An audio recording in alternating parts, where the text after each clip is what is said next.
Welcome to clue today news. Sangareddy జిల్లా సదాశివపేట పట్టణంలోని Shri Sathya Sai fertilisers shop లో బుధవారం జిల్లా వ్యవసాయ శాఖ అధికారి నరసింహారావు ఆకస్మిక తనిఖీ నిర్వహించారు. ఈ సందర్భంగా జిల్లా వ్యవసాయ శాఖ అధికారి నరసింహారావు మాట్లాడుతూ నకిలీ విత్తనాలు విక్రయిస్తే కఠిన చర్యలు తీసుకుంటామని హెచ్చరించారు. రైతులు విత్తనాల కొనుగోలు జాగ్రత్తలు పాటించాలని, రైతులు విత్తనాలు కొనుగోలు చేసిన దుకాణం నుంచి రసీదులు తీసుకోవాలని సూచించారు. ఈ కార్యక్రమంలో వ్యవసాయ శాఖ అధికారులు మమత, అనిత సిబ్బంది పాల్గొన్నారు. ఈ వానాకాలం 24 సంవత్సరం గాను మనకి ప్రధానంగా కావాల్సినటువంటి పచ్చిరొట్ట పంటలైనటువంటి జీలుగా జనము 5800 క్వింటాలు విత్తనాలు మనకి జిల్లా కేటాయించడం జరిగింది. ఇప్పటి వరకు 3800 క్వింటాలు మరి సొసైటీల ద్వారా, DCMS ద్వారా, ఆగ్రో రైతు సేవా కేంద్రాల ద్వారా సుమారు 54 సెంటర్ల ద్వారా రైతులకు అందజేయడం జరిగింది. ఇంకా 2000 క్వింటాల విత్తనాలు మనకు అందుబాటులోకి రావాల్సి ఉంది. రాబోయే 2-3 రోజుల్లో కూడా ఆ 2000 క్వింటాలు మనం రైతు సోదరులకు కూడా అందజేయడం జరిగింది. ఎవరు కూడా జీలుగ విత్తనాల విషయంలో అంటే దొరకలేదనేది మరి ఇబ్బంది పడొద్దని నేను మనవి చేస్తున్నాను. మనకి రాష్ట్ర ప్రభుత్వం మన జిల్లాకి ఎంతైతే 5800 కేటాయించిందో అంత విత్తనం మనకు అందుబాటులో ఉంది. మరి రాబోయే 2-3 రోజుల్లో మిగతా 2000 క్వింటాల విత్తనాలు కూడా రైతులకు అందుబాటు చేయడం జరుగుతుంది. అలాగనే మన వానాకాలంలో ఈ జిల్లాలో ప్రధానమైన పంట పత్తి పంట. దానికి కావాల్సినటువంటి మనం ఈ సంవత్సరం వానాకాలంలో 3,60,000 ఎకరాల్లో ఈ పత్తి సాగు అవుతుందని అంచనా వేశాం. దానికి అవసరమైనటువంటి 7,20,000 పత్తి ప్యాకెట్లు మనకి అవసరం ఉంది. ఇప్పటివరకు 2,60,000 పత్తి ప్యాకెట్లు మరి జిల్లాలో వచ్చి ఉన్నవి.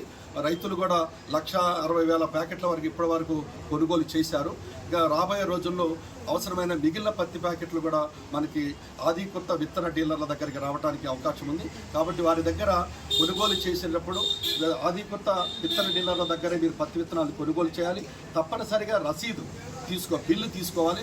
ఆ బిల్లులో ఏ లాటు, ఎంత మోతాదు, ఏ రకం కొంటున్నారని డీటెయిల్స్ కూడా మీరు ఆ బిల్లులో పొందుపరిచే విధంగా మీరు బిల్లు తీసుకున్నట్లయితే అది మన పంట కాలం పూర్తయ్యే వరకు మన దగ్గర ఉంచుకున్నట్లయితే ఏదైనా మరి పత్తి పంటలో నష్టం జరిగినప్పుడు తప్పనిసరిగా ఆ కంపెనీ నుండి నష్టపరిహారం చెల్లించడానికి మనకి బిల్లు తోడ్పడుతుంది.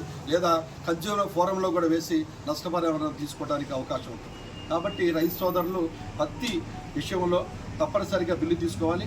అదేవిధంగా ఒకే రకమైన పత్తి రకం మీద వెళ్ళకూడదు. ఎందుకంటే బీటీ ఏదైతే టెక్నాలజీతో బీటీ విత్తనాలు తయారు చేస్తున్నామో అది అన్ని కంపెనీలు కూడా బీటీ టెక్నాలజీనే వాడతారు. కాబట్టి ఆ టెక్నాలజీ వచ్చేటువంటి అన్ని కంపెనీల రకాలకు కూడా ఒకే విధమైనటువంటి దిగుబడులు వస్తాయి.